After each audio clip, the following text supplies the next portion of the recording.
आज की वीडियो बहुत खास है क्योंकि आज मैं आपको बताने वाला हूं 6 ऐसी स्कैल्पिंग स्ट्रेटजीज जो सबसे ज्यादा एग्जैक्ट मानी जाती हैं, जो रियल ट्रेडर्स रियल मार्केट में यूज करते हैं और जो आपकी ट्रेडिंग को एक अलग लेवल पर ले जा सकती है। दोस्तों, बहुत से लोग स्कैल्पिंग सुनते हैं तो बोलते हैं, यार ये तो बस लकी लोगों का काम है। लेकिन नहीं दोस्तों, स्कैल्पिंग लक का नहीं, स्ट्रैटेजी और डिसिप्लिन का खेल है। और आज हम एक एक स्ट्रैटेजी को चार्ट के साथ, एग्जाम्पल्स के साथ इतने डिटेल में समझेंगे कि आप डायरेक्टली अपनी ट्रेडिंग में अप्लाई कर सको। तो वीडियो को एंड तक देखना, क्योंकि जो सिक्स्थ स्ट्रैटेजी है वो सबसे कम लोग जानते हैं और सबसे ज्यादा इफेक्टिव है। चलिए शुरू करते हैं। हमारी पहली स्ट्रैटेजी है EM, ए क्रॉसओवर स्कैल्पिंग स्ट्रैटेजी। ये सबसे पॉपुलर और सबसे वाइडली यूज्ड स्कैल्पिंग स्ट्रैटेजी है। नए ट्रेडर्स के लिए यह सबसे अच्छी स्टार्टिंग पॉइंट है क्योंकि यह सिंपल है, क्लियर है और चार्ट पर इजीली विजिबल होती है। स्ट्रैटेजी क्या है? इस स्ट्रैटेजी में हम दो EMA यानी एक्सपोनेंशियल मूविंग एवरेज यूज करते हैं, एक 9 EMA और एक 21 EMA। अब स्क्रीन पर देखिए, 9 EMA फर्स्ट होती है यानी यह प्राइस के साथ साथ तेजी से चलती है। 21 EMA स्लो होती है, यह थोड़ा लैग करती है। जब यह दोनों लाइंस एक दूसरे को क्रॉस करती हैं तो वहीं हमारी ट्रेड एंट्री बनती है। चार्ट पर कैसे देखें? स्क्रीन पर ध्यान दीजिए, यह 5 मिनट का चार्ट है। देखिए, यहां 9 EMA नीचे से ऊपर की तरफ 21 EMA को क्रॉस कर रही है। इसे बुलिश क्रॉसओवर कहते हैं। यह हमें बता रहा है कि शॉर्ट टर्म मोमेंटम अब अपसाइड में शिफ्ट हो गया है। यहां हम बाय ट्रेड लेंगे। अब दूसरी तरफ देखिए, यहां 9 EMA ऊपर से नीचे की तरफ आ रही है और 21 EMA को क्रॉस कर रही है। यह बियरिश क्रॉसओवर है। यहां हम सेल ट्रेड लेंगे। एंट्री, स्टॉप लॉस और टारगेट। बाय ट्रेड में एंट्री वहां लेंगे जहां क्रॉसओवर कैंडल क्लोज हो। स्टॉप लॉस, उस क्रॉसओवर कैंडल के लो के नीचे 5 से 10 पॉइंट्स।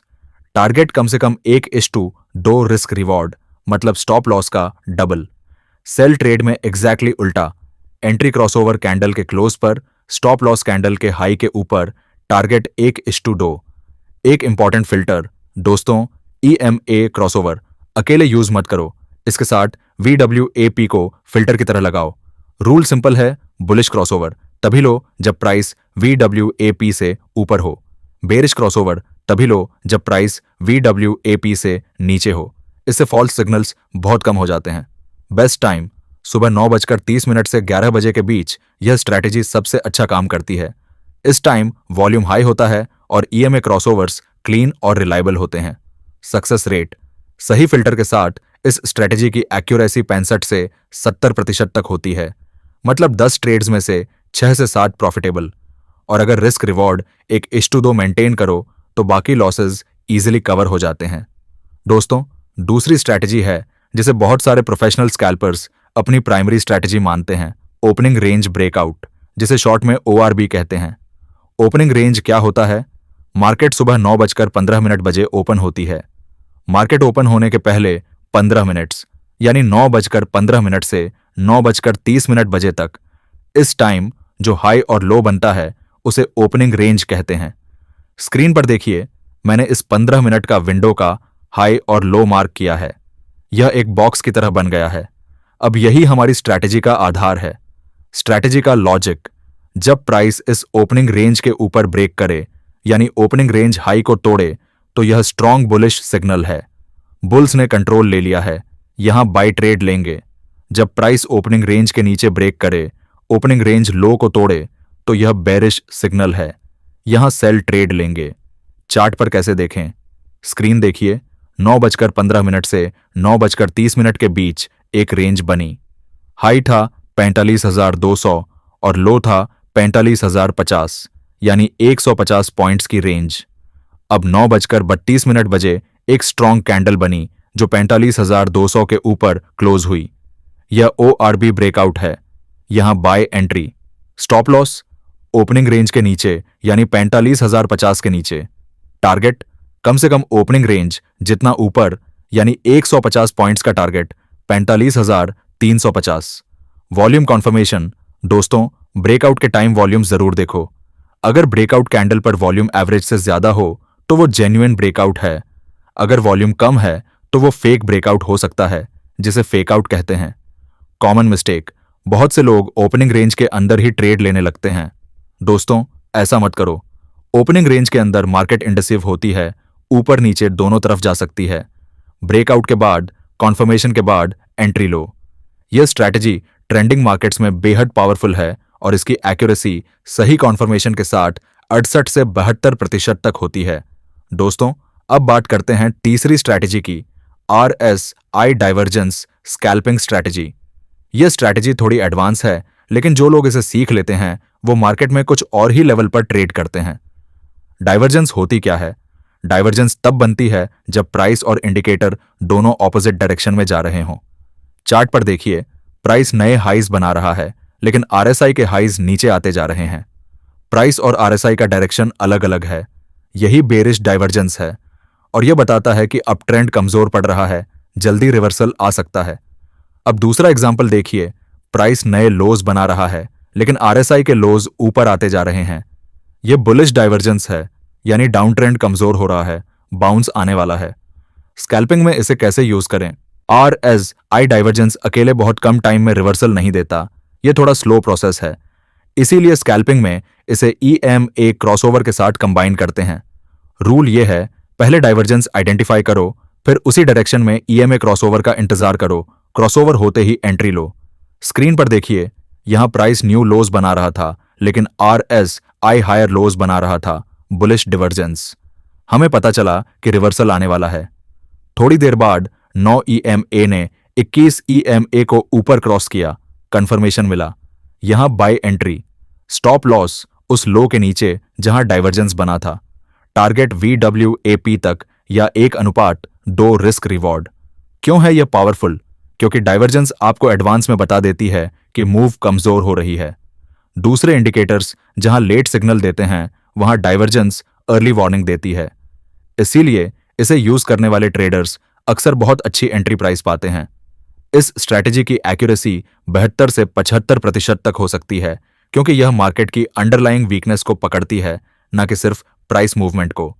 दोस्तों, चौथी स्ट्रैटेजी है support and resistance breakout scalping strategy. यह स्ट्रैटेजी उतनी ही पुरानी है जितनी ट्रेडिंग खुद, और आज भी उतनी ही रेलेवेंट और पावरफुल है। सपोर्ट और रेजिस्टेंस क्या होता है? स्क्रीन पर देखिए, यह चार्ट पर यह लेवल जहां प्राइस बार बार नीचे से आकर रुक जाता है, यह सपोर्ट लेवल है, और यह लेवल जहां प्राइस बार बार ऊपर से आकर रुक जाता है, यह रेजिस्टेंस लेवल है। इन लेवल्स पर बायर्स और सेलर्स की बड़ी लड़ाई होती है। ब्रेकआउट का लॉजिक, जब प्राइस एक स्ट्रॉन्ग रेजिस्टेंस लेवल को वॉल्यूम के साथ तोड़ दे, तो वो रेजिस्टेंस अब सपोर्ट बन जाता है और प्राइस उस डायरेक्शन में तेजी से मूव करती है, क्योंकि जितने लोग उस लेवल पर अटके थे वो सब अब एक डायरेक्शन में हो जाते हैं। यही स्कैल्पिंग अपॉर्चुनिटी है। चार्ट पर स्ट्रैटेजी देखिए, यहां 45,500 एक स्ट्रॉन्ग रेजिस्टेंस था। प्राइस 3 बार इसे तोड़ने की कोशिश करके वापस आ गया। चौथी बार एक बड़ी बुलिश कैंडल बनी जो इस लेवल को तोड़ते हुए ऊपर क्लोज हुई और वॉल्यूम भी हाई था। यह वैलिड ब्रेकआउट है। एंट्री यहां, स्टॉप लॉस 45,500 के नीचे, यानी जो रेजिस्टेंस था उसके नीचे, क्योंकि अगर प्राइस वापस उसके नीचे जाए तो ब्रेकआउट फेल है। टारगेट अगला रेजिस्टेंस लेवल, रिटेस्ट एंट्री और भी सेफ। दोस्तों, एक और टेक्निक है रिटेस्ट एंट्री। ब्रेकआउट के तुरंत बाद एंट्री लेने की बजाय इंतजार करो। अक्सर ब्रेकआउट के बाद प्राइस वापस टूटे हुए लेवल को रिटेस्ट करने आती है, यानी जो रेजिस्टेंस था वो अब सपोर्ट की तरह काम करता है और प्राइस उसे टच करके वापस ऊपर जाती है। ये रिटेस्ट पर एंट्री और भी सेफ होती है, क्योंकि यहां फॉल्स ब्रेकआउट का डर कम होता है। स्कैल्पिंग में कहां अप्लाई करें? स्कैल्पिंग में इसे 5 मिनट या 15 मिनट चार्ट पर आइडेंटिफाई करो और एंट्री 1 मिनट चार्ट पर लो। इससे आपको बड़ा पिक्चर भी दिखेगा और प्रिसाइज एंट्री भी मिलेगी। सही तरीके से यूज करने पर इस स्ट्रैटेजी की एक्यूरेसी 65 से 70% है, और जो सेटअप्स मल्टीपल टाइम फ्रेम्स पर अलाइन हो वहां एक्यूरेसी और भी बढ़ जाती है। दोस्तों, अब आते हैं उस स्ट्रैटेजी पर जिसका जिक्र मैंने वीडियो की शुरुआत में किया था, candlestick pattern combined with volume scalping strategy. बहुत कम लोग इसे स्कैल्पिंग में यूज करते हैं, लेकिन जो करते हैं वो मार्केट में कंसिस्टेंटली प्रॉफिट निकालते हैं। बेसिक आइडिया क्या है? दोस्तों, मार्केट में जो भी मूव होती है उसके पीछे एक कारण होता है, बाइंग प्रेशर या सेलिंग प्रेशर। यह प्रेशर कैंडल्स में दिखता है और वॉल्यूम में दिखता है। अगर हम कैंडल की शेप और उसके वॉल्यूम को एक साथ पढ़ना सीख लें तो हम समझ सकते हैं कि अगले कुछ मिनट में मार्केट किस तरफ जाएगी। 3 की कैंडलस्टिक पैटर्न्स। पहला पैटर्न है हैमर और शूटिंग स्टार। स्क्रीन पर देखिए, यह कैंडल जिसकी बॉडी छोटी है और नीचे लंबी शैडो है, यह हैमर है। यह डाउन ट्रेंड में बनता है और बताता है कि सेलर्स कमजोर पड़ गए हैं, बायर्स वापस आ रहे हैं। लेकिन दोस्तों, सिर्फ हैमर देखकर एंट्री मत लो, इसके साथ वॉल्यूम देखो। अगर हैमर कैंडल पर वॉल्यूम एवरेज से 1.5 गुना या 2 गुना ज्यादा है तो यह हाई प्रोबेबिलिटी बाय सिग्नल है, यहां बाय एंट्री लो। उल्टा, शूटिंग स्टार अप ट्रेंड में बनता है, छोटी बॉडी, ऊपर लंबी शैडो, हाई वॉल्यूम के साथ यह स्ट्रॉन्ग सेल सिग्नल है। दूसरा पैटर्न है एंगल्फिंग पैटर्न। स्क्रीन देखिए, यहां एक छोटी बियरिश कैंडल है और उसके बाद एक बड़ी बुलिश कैंडल है जो उसे पूरी तरह एंगल्फ कर रही है, यानी कवर कर रही है। यह बुलिश एंगल्फ है, इसका मतलब है कि बायर्स ने सेलर को कंप्लीटली डोमिनेट कर दिया है। हाई वॉल्यूम के साथ यह बेहद पावरफुल सिग्नल है।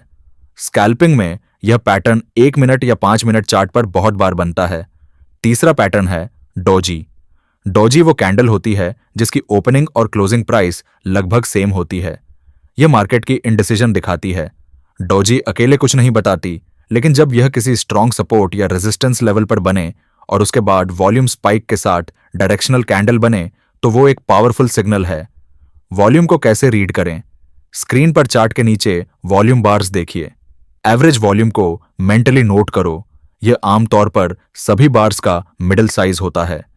जब कोई कैंडल बने और उसका वॉल्यूम इस एवरेज से 50 से 100% ज्यादा हो तो वो कैंडल मीनिंगफुल है। जब कैंडल के साथ लो वॉल्यूम हो तो वो मूव रिलायबल नहीं है। ये वीडियो हेल्पफुल लगी हो तो कमेंट में लिखो स्ट्रैटेजी, लाइक करो और चैनल को सब्सक्राइब करना मत भूलना।